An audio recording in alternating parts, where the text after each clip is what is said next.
ভারত ও বাংলাদেশ দুটি প্রতিবেশী রাষ্ট্রের সম্পর্ক কেবল কূটনীতির কাগজে সীমাবদ্ধ নয়, ইতিহাস, রাজনীতি ও মানবিক অনুভূতির এক গভীর বন্ধনে আবদ্ধ। মুক্তিযুদ্ধ থেকে শুরু করে বাণিজ্য, সীমান্ত নিরাপত্তা ও আঞ্চলিক সহযোগিতায় দুই দেশের সম্পর্ক বহু চড়াই উতরাই পেরিয়ে আজও গুরুত্বপূর্ণ অবস্থানে রয়েছে। এমন প্রেক্ষাপটে বাংলাদেশের শোকের মুহূর্তে পাশে দাঁড়ানোর বার্তা এসেছে নয়াদিল্লি থেকে। বাংলাদেশের সাবেক প্রধানমন্ত্রী ও বিএনপি চেয়ারপারসন বেগম খালেদা জিয়ার মৃত্যুতে গভীর শোক প্রকাশ করেছেন ভারতের প্রধানমন্ত্রী নরেন্দ্র মোদী। সামাজিক যোগাযোগ মাধ্যমে দেওয়া এক বার্তায় মোদী বলেছেন, বেগম জিয়ার মৃত্যুতে তিনি অত্যন্ত মর্মাহত।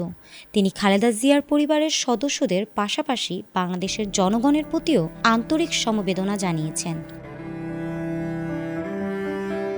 মোদী তার শোক বার্তায় উল্লেখ করেছেন, বেগম খালেদা জিয়া বাংলাদেশের রাজনৈতিক ইতিহাসে একজন আপোষহীন নেত্রী ছিলেন। বাংলাদেশের প্রথম নারী প্রধানমন্ত্রী হিসেবে বাংলাদেশের উন্নয়নে ও ভারত বাংলাদেশ সম্পর্কের ক্ষেত্রে তার অবদান সবসময় স্মরণীয় হয়ে থাকবে বলে মন্তব্য করেছেন তিনি।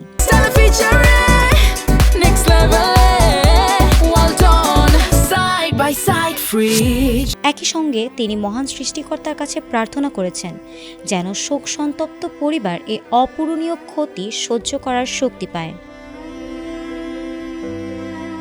2015 সালে ঢাকায় খালেদা জিয়ার সঙ্গে তার উষ্ণ সাক্ষাতের কথা স্মরণ করেছেন ভারতীয় প্রধানমন্ত্রী।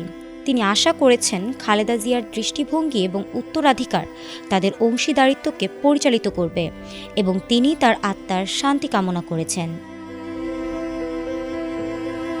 দীর্ঘদিন অসুস্থ থাকার পর 30 ডিসেম্বর সকালে ঢাকার বেসরকারি এভারকেয়ার হাসপাতালে শেষ নিঃশ্বাস ত্যাগ করেছেন বেগম খালেদা জিয়া। তার মৃত্যুতে দেশে বিদেশে রাজনৈতিক অঙ্গনে নেমে এসেছে শোকের ছায়া। এই শোকবার্তা কেবল আনুষ্ঠানিকতা নয়, বরং ভারত বাংলাদেশ সম্পর্কের মানবিক দিকের একটি স্পষ্ট প্রতিফলন। শোকের এই মুহূর্তে প্রতিবেশী দেশের এমন সহমর্মিতা দুই দেশের ভবিষ্যৎ সম্পর্কে ইতিবাচক বার্তা দিচ্ছে বলে মনে করছেন বিশ্লেষকরা। ফারহানা হক, ATN বাংলা।